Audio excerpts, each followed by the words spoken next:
Assalamualaikum warahmatullahi wabarakatuh. Perkenalkan, nama saya Dara Salsabila, kelas 12 Farmasi 3. Jadi di sini saya akan menjelaskan tentang informasi obat yang berhubungan dengan obat batuk dan obat respirasi. Jadi di sini saya mengambil contoh batuk berdahak dan batuk kering. Obat batuk sebaiknya dikonsumsi sesuai dengan jenis batuk yang diderita. Secara umum, batuk terdiri dari dua macam, yaitu batuk berdahak dan batuk kering. Agar batuk segera reda, ada baiknya Anda mengenali obat batuk berdahak dan batuk kering yang aman untuk dikonsumsi sehari-hari. Yang pertama, batuk berdahak. Batuk jenis ini adalah batuk yang disertai dengan dahak atau lendir. Dahak bisa berasal dari hidung atau dari paru-paru. Batuk berdahak biasanya disebabkan oleh beberapa faktor, yaitu infeksi virus dan bakteri, penyakit paru-paru seperti bronkitis, dan penyakit paru-paru obstruktif kronis, lendir hidung yang turun ke tenggorokan karena pilek atau sinusitis, dan sering merokok. Obat yang digunakan untuk mengatasi batuk berdahak dibagi ke dalam dua golongan, yaitu ekspektoran dan mukolitik. Kedua golongan obat ini sama-sama berguna untuk mempermudah pengeluaran dahak, namun cara kerjanya saja yang berbeda. Salah satu obat berdahak yang sering digunakan adalah guanifenicin. Obat ini bekerja dengan cara mengencerkan dahak yang menyumbat saluran pernafasan.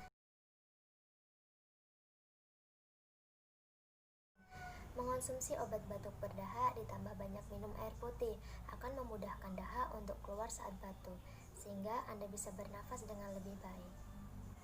Yang selanjutnya, batuk kering. Batuk kering adalah batuk yang tidak disertai dengan dahak. Kondisi ini biasanya terjadi karena beberapa hal, misalnya flu, paparan zat iritan seperti bahan kimia, asap atau debu, alergi, penyakit asam lambung, penyempitan saluran napas seperti asma, penyumbatan pada saluran pernafasan, efek samping obat ACE inhibitor untuk mengendalikan hipertensi. Obat yang digunakan untuk mengobati batuk kering disebut dengan obat batuk antitusif. Obat ini bekerja dengan cara menekan perintah batuk dari otak. Contoh obat antitusif adalah dextrometorphan.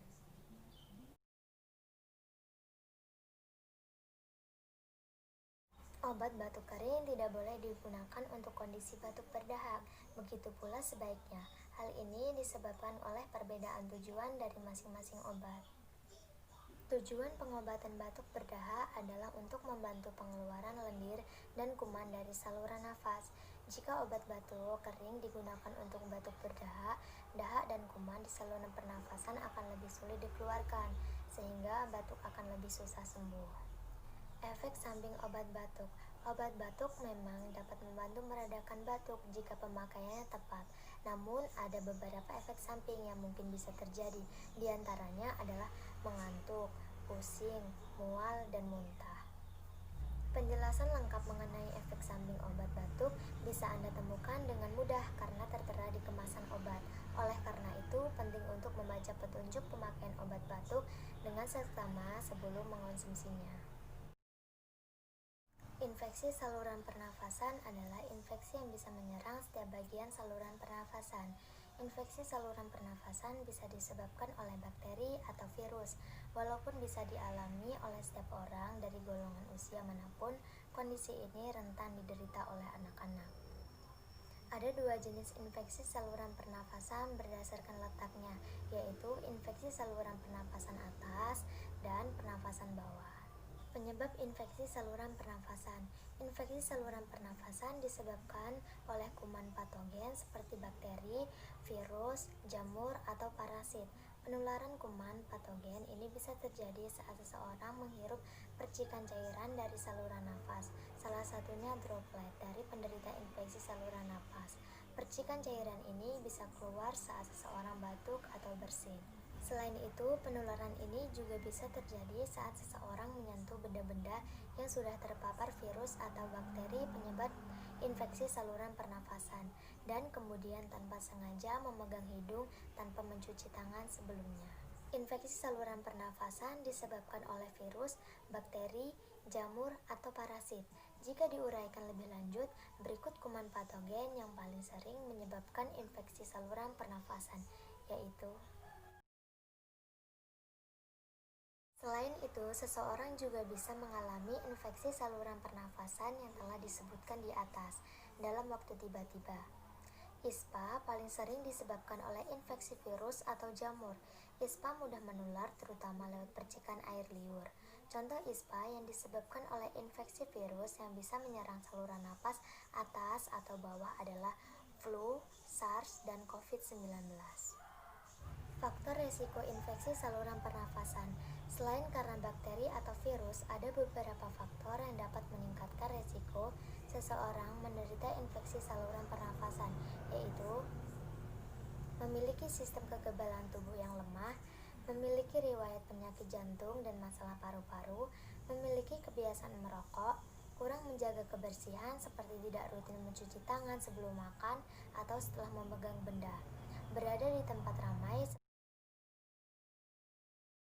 Gejala infeksi saluran pernafasan: batuk, bersin-bersin, hidung tersumbat, pilek, sakit tenggorokan, sakit kepala, tidak enak badan, nyeri otot, kedinginan, dan demam. Beberapa gejala lain yang bisa dialami oleh penderita infeksi saluran nafas adalah sesak nafas, sulit bernafas, mengi atau bengkek, keringat di malam hari, turunnya kemampuan indera penciuman, mata gatal, dan berair. Selain itu, jika infeksi saluran pernafasan terjadi pada anak-anak dan bayi, gejala lain yang mungkin timbul adalah sulit makan, rewel, dan gangguan tidur.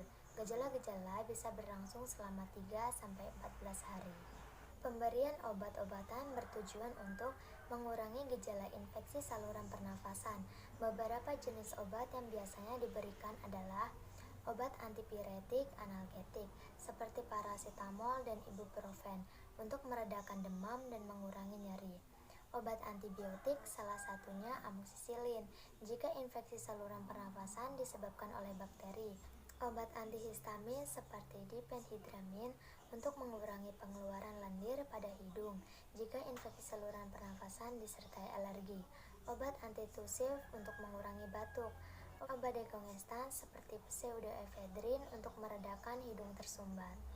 Obat kortikosteroid seperti dexamethasone atau prednison untuk mengurangi peradangan pada saluran nafas.